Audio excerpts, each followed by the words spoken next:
Good morning and welcome to the beautiful backside of an AMC theater that's closed down in just outside of Springfield, Illinois, which turns out is the home of Lincoln. So maybe later today we'll go there and take a little bit of video, but today we've got to work on the van. We got a couple things we need to do, one of which I will do and the other Discount Tire will do. After just going on 79,000 miles, the tires are worn out. Could get a little while out of them, but I don't need the stress in my life, so I'm going to go ahead and have those replaced today. I went to Discount just about 2-3 miles around the corner here yesterday and worked with a kid on which tires I'm going to get, and there's 2 sets coming in, so if one is a little bit too big and they rub, then we'll have to go with the other with the same thing I already have, actually. So long story short, what am I doing back here in where I slept last night, by the way? So it was a pretty private place, not my first choice for a spot, but it worked. It wasn't too bad. It was fairly quiet. There's a train probably not too far in the distance that way that went by twice, and so that I heard that, but overall it was not bad. It was fairly dark. There was amazingly one light shining through that those trees there. I couldn't believe it. I'm thinking, what are the odds? But apparently they're pretty good, so I had to shut the blind pretty much down all the way in that window. So I hate light coming in. But what are we gonna do today? So let's get to that. So this little guy here is the EGR valve, and in a diesel motor these are really important and they get clogged up. And so I've had this experience already where this thing got clogged up, and the vehicle sort of bucks when it takes off, kind of coughs and jerks. And so I looked on YouTube and found out how to clean it. It's not very hard.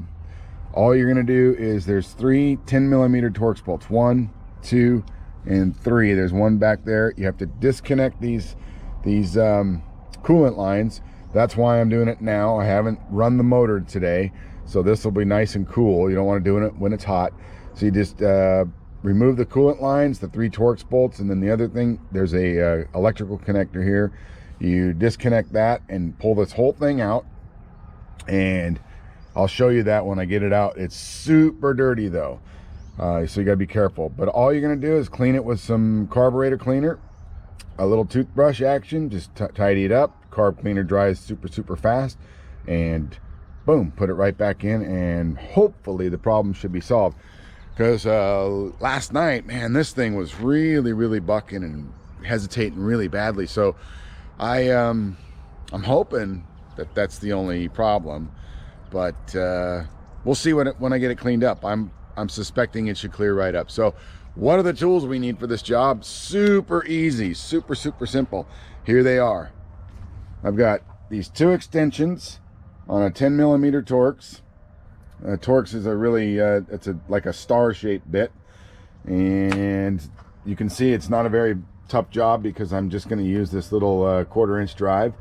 The pliers to take the clamps, to release the clamps for the coolant lines.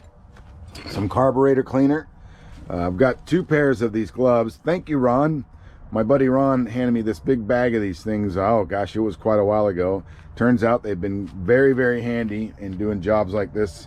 I did it without gloves the first time I cleaned the EGR valve, and my hands got super sooty with the diesel soot and took days to get clean. So this time I'm going to learn from my mistake and wear gloves. And then finally, the last thing is I've got coolant, because you do have to top off the coolant when you are done, so because you'll just lose a little bit. It's not super bad, but enough that your light might come on, so you want to top it off. So that's it. I'm going to go ahead and get gloved up and and I'll remove it. It's super easy. I will show you that when it's off, and show you a bit of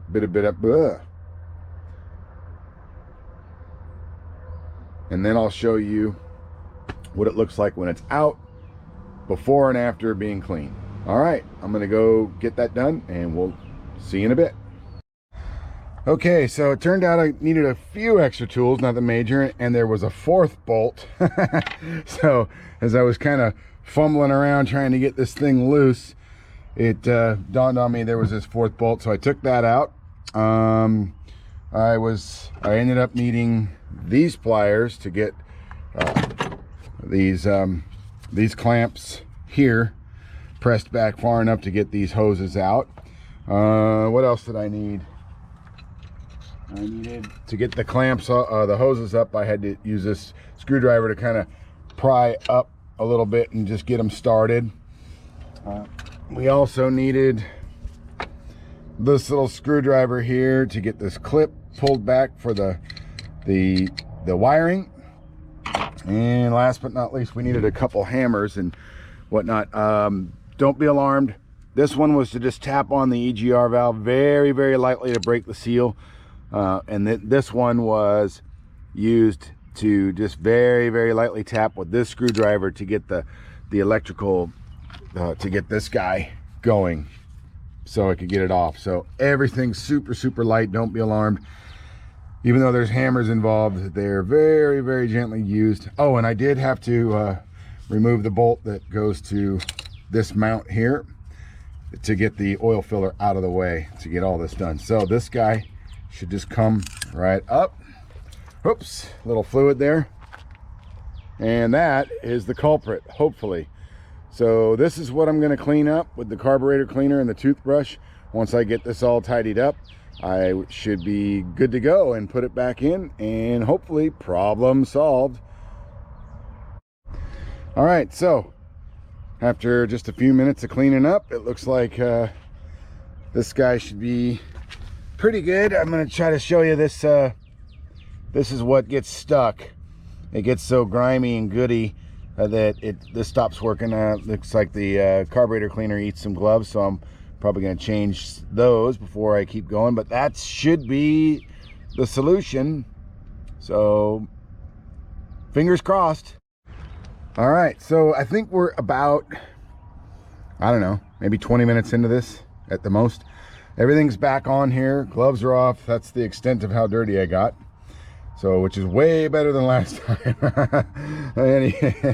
They were really dirty. So everything's back. The oil fill tube is back on. The 4 bolts are in. The clamps are done for the 2 hoses and the electrical. I tidied everything up as far as the surfaces and whatnot. For you purists out there, there's a gasket involved in this, but doing research, it's not a critical gasket in the sense that you need to replace it. I'm thinking that probably the next time this happens, I may have to do an EGR valve. So I might want to just invest in one, get it shipped somewhere that I'm going to be, and then have it on hand for the next time this happens. Those are the tools that were involved. You can see that it didn't take a whole lot of tools, and it took 2 pairs of gloves. There's the second pair there. The other one's already in the garbage. Now here comes the moment of truth, right? We're gonna go in here. I'm not expecting that we should have a problem, but there we go. Motor's on. Nothing's blown up yet.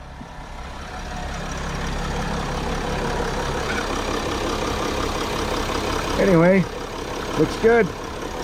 But the true test will be to drive it. Well, that's it for now then. I'm just gonna go ahead and sign off and let you know that it seems okay. The true test will be driving it around. If there's any drivability issues, I'll check back in before I post the video and let you know, give you an update on that. But this is what it's like, living in a van and needing to find a place to do your van life repairs. You find a place like this, and that was actually the biggest part of the whole job, was finding a place to chill out for the night so that I could have a nice cool motor when I started this project, because I didn't want to do it hot and I didn't want to have to post up somewhere for hours on end this morning and wait for the motor to cool down. So this, I think, went really well. It was about 20 minutes total, and that's it. I hope you're having a great day. I hope you learned a little bit. If you have any questions about the particulars of getting the clamps off or whatever, you can either ask me in the comments. We can correspond directly either by phone, text, email, whatever works for you. Or if you need to tackle a project like this that you are not familiar with, it might be a little daunting. It's super easy. And I'm sure you have somebody in your life that's mechanically inclined that can help you with things like getting the clamps for the hoses loose in the correct fashion, and getting that EGR valve out. Just don't be afraid to look at YouTube, explore, look at the internet. We have all this resource available to us, and stuff like this is really easy. It'll save you a lot of money, and it'll make you feel good for doing it yourself too, especially when you live on the road and need to find a weird place to do it. Hope you're having a great day. I really appreciate you watching. Hope you enjoy the video, and I'll see you in the next one. Maybe from Lincoln's house later this afternoon after the tires are on. We got a lot to do in van life. I'll see you soon. Take care. So I just thought I'd bring you into the Nomad Bike Rider Studios for just a minute to let you know what an EGR valve is and why I needed to clean it and what was going wrong with it. So an EGR valve is an exhaust gas recycle valve. And in the way it works, this is a diesel motor in the Mercedes Sprinter in my home. And the way that works is, you know, it recycles exhaust gases to, it's part of the emission system. It turns out that this is a pretty green vehicle with the DEF fluid, diesel exhaust fluid. That it's a complicated process, but it reburns the exhaust gases over and over to the point where it's pretty clean when it comes out the tailpipe of this vehicle. So much so that you could call this a green vehicle. When you see a diesel going down the street, and especially the old school ones, then they're blowing out the black smoke, that is unburnt diesel fuel. It is soot, and it's nasty stuff. You'll notice in modern diesels there's a couple things that are different. One, you don't see the black smoke, and two, they're quieter. They're different. They don't have that smell when you're standing next to them either. So they've come a long way. Shame on the folks that say this is something that they don't want on their diesels so that they can get a little extra power and mileage. Because if you like burning or breathing unburnt diesel fuel, you're an idiot. And that's all I'll say about that.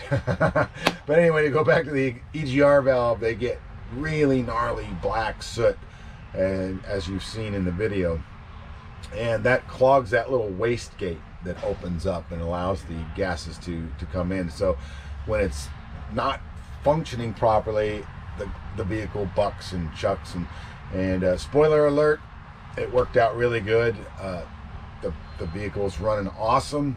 I'm here at Discount Tire. I've got this all set up to get the tires today, and so I'm gonna eat some breakfast. I'm gonna maybe slam this video together. I'm going to maybe consider going over to Lincoln's house. I think it's about 5 miles away on my bicycle.